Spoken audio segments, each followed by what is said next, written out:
Favazz here with Joe Satriani, the man, the myth, the legend. Hi, Joe. How are you? I'm good today. Good to talk to you. So you're going to be at the factory on Tuesday, April 30th, with Steve Vai. Let's talk about your guitar instruction, okay? I talked to Steve Vai yesterday, and he said that you taught him, and I think most of us know that, when he was 12 and you were 15. I didn't know that you taught Kirk Hammett, too. Oh, yeah. I swear I'm luckiest guitar teacher in history. Because we started out this little town on Long Island, and I started teaching only because, the local kids and teachers saw me playing at the high school and parties. So, I was just a teenager myself, dreaming of becoming a rock star and learning how to play. But I was teaching these kids, and I just happened to have this brilliant 12-year-old student, Steve Vai, and we became, just the closest guitar-playing buddies and friends ever since those early years. When I moved to Berkeley, California, which is the San Francisco Bay Area, right? I wound up teaching by accident. I didn't really want to teach, but I had an apartment across the street from a guitar store, which is something I don't recommend for any guitar player because it'll drive you insane. So I would spend hours in that place until the owner was getting really upset that I never bought anything, and then so he basically twisted my arm into teaching again.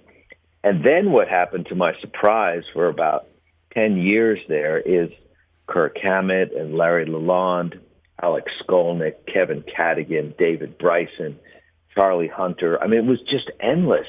The amount of young players that came through, took lessons for several years, and they were just happened to be instrumental in creating new music foundations for the future. The beginning, like you mentioned Kirk Hammett, and along with Rick Hunold, Larry Lalonde, Alex Skolnick. Did they have some knowledge of the guitar? Yes, and how to most play of them did. Really? Yeah, most of them. I only had a couple of what you would call beginners, but Kirk was already in Exodus when he started taking lessons, and during, I think that first year was when he got the chance to join Metallica. So they were already, I would say, intermediate players. They actually knew how to perform. They know what they liked. They know what they didn't like, which is really important. And they had really good opinions about what they thought music should sound like, which makes it easier for a teacher because you know what they need right away. Right. And you can skip all the other stuff they don't like, Right. And so it was fun. They were so motivated. They practiced hard. They learned their lessons. And they were out there making albums, inventing thrash metal. It was very exciting. How much did you charge them? Oh, that's a good question. What was the beginning? It may have been as low as like $10 an hour, and then it wound up within the 80s were crazy as far as the economy. So it wound up being like 25 or 30 maybe towards the end. For an hour with Joe Satriani, who, I mean, they didn't know at the time that you'd become Joe Satriani, the best-selling rock instrumentalist guitarist, but they knew you were good. Well, hey, I didn't know that either, So, but it was fun, and for a guitar player who's at night rehearsing with a band or playing clubs and things like that, the day job is a difficult thing because you don't want something that might interfere with your playing. Washing dishes all day long is not going to be good for your calluses. Right. Working in construction is going to tire you out, and it's dangerous. So, there are certain things that you think, well, okay, I'm, teaching guitar, that might be a good idea as long as I don't play too much. So that was my only concern with playing too much guitar. Which is not really a problem. Right.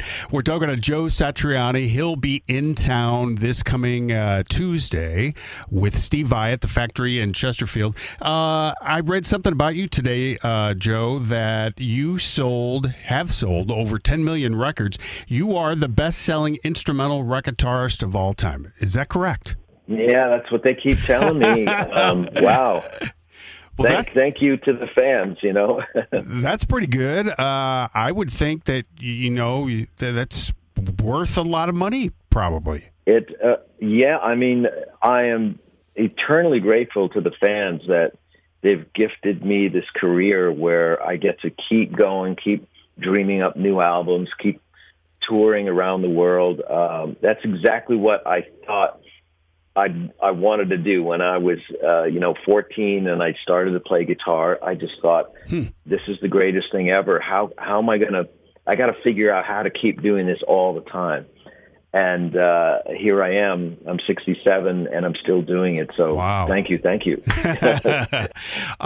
So Steve Vai said yesterday that this is the best tour that he's ever been a part of. Would you agree with him on that? Yeah, it is so special to us. It's really difficult for us to explain how unbelievable and unlikely this situation is that two kids from this little town, had the same dream and hadn't figured out any of the details about how we would achieve it. Right. But we were able to go on separate paths, achieve success, and then share it together every night on stage. And when we get up there and we start improvising, it's just like we're two little kids in my backyard playing guitar like we used to. It's a bit of a time warp kind of a feeling you get because time seems to vanish and we're just still Steve and Joe playing guitar. And we get to share it with people, which is amazing. So he said that he plays an hour, you play an hour, and then you play together for about 20 to 30 minutes. Yeah, that's about it. Yeah, depending on how much they before the venue kicks us out. We're talking to Joe, and we're very lucky in St. Louis because we get to see you on Tuesday at the Factory in Chesterfield, but then we get to see you August 31st at the Hollywood Casino Amphitheater as Sammy Hagar and the Circle close out their tour, and you'll be doing all Van Halen. Am I right, Joe?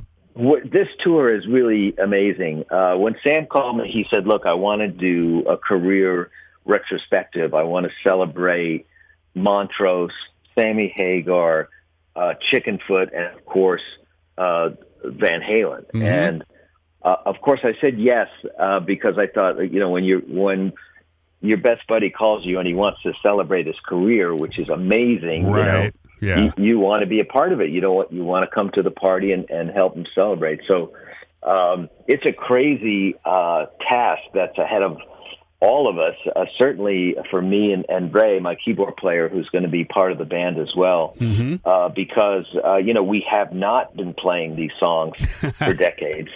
And so we're, believe it or not, like every day off on this tour, we're busy going over Van Halen and Montrose and sort of cramming for the tour, but we're so excited. I've been loving just dissecting Eddie Van Halen's guitar parts. Yeah. It's so fascinating, and it's definitely improved, my musicianship to try to unlock the quirkiness and genius that he put into every song. So that's been so much fun. I'm looking forward to it. It is a very Van Halen heavy set. It's right. Most Halen maybe. I would say it is definitely most Van Halen tracks, and then but all the really good important Hagar tracks, Circle, Chickenfoot, even a couple of mine will be thrown in there. We're going to make it the most fun tour ever for everybody. Now, did I read correctly that you are building something to emulate Eddie Van Halen, or it's something like that? It makes it sound like I'm building a robot. Yes, I'm building a Eddie Van Halen robot. No, what I noticed, this is really like getting into the minutia of guitar playing, but my job as an instrumentalist playing, melodies all the time actually requires a different kind of set of equipment. Because I'm playing lots of high notes, or maybe I take the stage for 2.5 hours on my solo tours, I can't kill people with really aggressive guitar sounds. They have to be a bit softer, Right. Because I'm doing melody solo all night long. When I go to do, to represent, let's say, rock era Van Halen, it's such a different guitar sound. And the parts require not only a different guitar setup, but a different amplifier setup. And I realized that, just that a few days before we were doing that Howard Stern thing, that I was completely unprepared equipment-wise, to represent this era of guitar playing. So I thought, well, what I'm going to do is I'm going to reach out to some of my engineering friends and say, I need to get an amp that's going to let me represent not only the raw era and the Sammy Hagar era of Van Halen, but also I've got to cover Montrose, Chickenfoot, Joe Satriani, and the Circle, And so the Third Power amplifier company out of Nashville is building the prototypes right now. I've got two of them out on tour with me. They are amazing sounding amps. They really do capture what Eddie was using in the early days. I kind of focused on like late 80s, right around 86, Live Without a Net. That was a very unique sound because they were still playing a lot of Roth stuff, but it was the beginning of the Hagar era. And so from an equipment standpoint, Eddie was still playing Marshalls. He hadn't moved over to the Soldano PV sound, which was a very big shift equipment-wise. So I know I'm boring you to death with all this guitar talk, but no, you're all right. You're all right. But that's how we think. Guitar players are crazy. That's just the way it is. And once again, that's going to be August 31st as the Circle will close out their tour. You know what Sammy means to St. Louis, and St. Louis means to Sammy, right? Oh yes, yeah. He's the saint, the saint of St. Louis. How'd you get hooked up with Chickenfoot? That was a. Those two albums were good. I really, really liked the first one. I like Soap on a Rope. How'd you get hooked up with them? Yeah, that was so much fun. And, I was, believe it or not, I was in my kitchen. I was cooking something. I forget what I was cooking. The phone rings, and it's Sammy Hagar screaming over the phone. You've talked to Sammy, I'm sure. You know how loud he is. He's a lead singer, so when he talks to you, he screams. So. And so he's calling me from Vegas, and he's saying, you got to come to Vegas this weekend. I'm doing a show at the Palm Theater, and Chad Smith is coming. We'll just come on stage for the encore, and we'll do some Zeppelin. And so I thought, okay, sure, it sounds like fun. And, I met Sammy a couple of times over the years, but we never really spent that much time. We were in a band together for about a second. We were in a band called Planet Us. Right. I forgot about that. Yeah. Yeah, but we were just locals. We're part of that Northern California group of musicians, so we bump into each other all the time at functions and clubs and stuff like that. So I get there, and we jump on stage at the end of the night, and we play rock and roll. I think we played a Traffic song and something else, and it was really good. I mean, there was just the energy and the sparks flying. It was something unique. And when we got off stage, everybody looked at us and like, you guys are a band, I hope, because you should be a band. So that's what happened. It just turned into a band right there. Right. In Vegas. Wow. Without any pretense, no forethought, it's just, it clicked, so. And Chad's a banger. I mean, he on drums, he is he's something with the Red Hot Chili Peppers and everybody that he plays with. Yeah, he's absolutely amazing. Great musician, wonderful, big heart. Full of energy, and we had great times together. We really did. All right, so we're going to see Joe Satriani. We're going to see that man that's talking right now play guitar with Steve Vai, April 30th. It's a Tuesday, this coming Tuesday at the Factory in Chesterfield.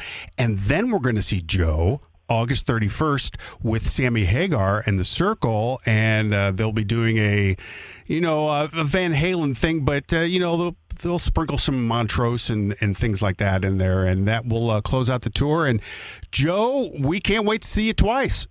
Oh, I can't wait to be there twice. All right, Joe, thanks for calling in, and we'll see you on Tuesday. All right. Thank you. Rock on.